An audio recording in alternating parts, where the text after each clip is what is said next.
You're watching International Correspondents. Welcome back. When video emerged last year of a young woman dying on the street in Iran, the world was transfixed. The video showed Neda Aga Sultan, shot during protests in June 2009, dying before our eyes. The images spread on social media sites and were then broadcast on networks across the globe. Soon, Neda came to symbolize the protest movement in Iran.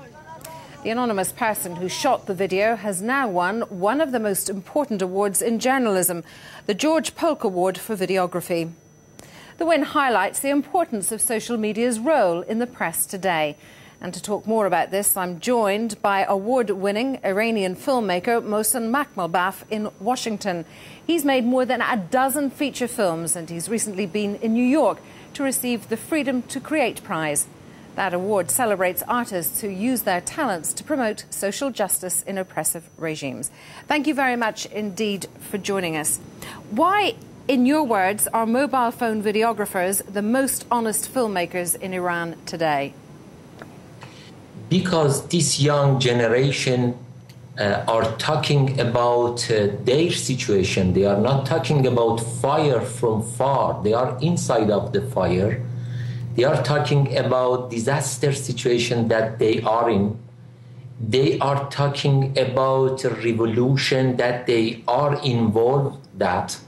So they are in demonstration. They are using their mobile to show what is exact situation in Iran, and they are at the same time journalist, filmmaker, and one of demonstration people.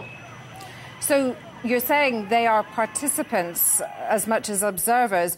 You're quoted as saying that most of the time you prefer to see reality rather than watching film at the side of the street every day. Does that help you support your claim that the videographers, mobile phone videographers in Iran are the most honest filmmakers today? You know, in Iran during 30 past years, we had a new wave of Iranian cinema. This kind of filmmaking was not as the same as other filmmakers, that they look at to the Hollywood movie and then they repeat or copy that. We were look at to the reality, to the life of Iranian people, and we try to use our film like mirror. We were putting our mirror in front of society to show them to themselves, to correct them, to bring them to the green movement that you can see nowadays. I believe that they are honest, and they are real artists, and at the same time they are from the reality. They are the people that they are trying to change their situation by their political activity and their real and honest art. Art, you have referred to them as real artists.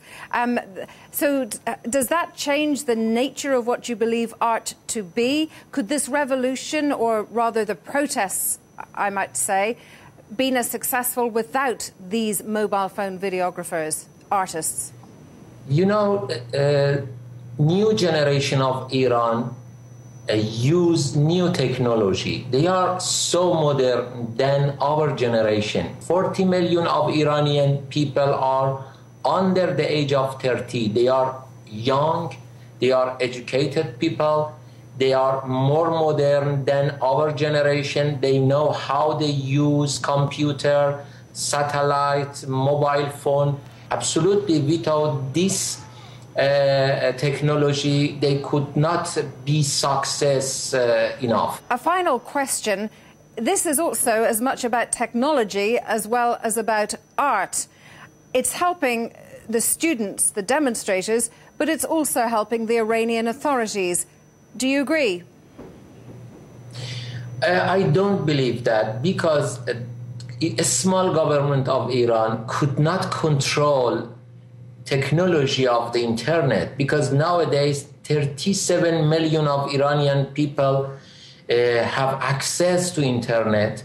45 million of Iranian people have mobile phone, and 5 million dish of satellite there are in Iran. How Iranian government could control all technology and this material. But it is not only the technology. Each technology creates its art.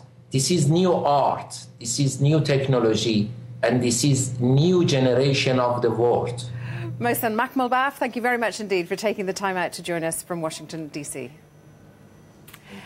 Up next, how the government in Iran is using social media sites against protesters. And in this month's media buzz, the tiger comes out of hiding, but the hungry journalists are kept at bay.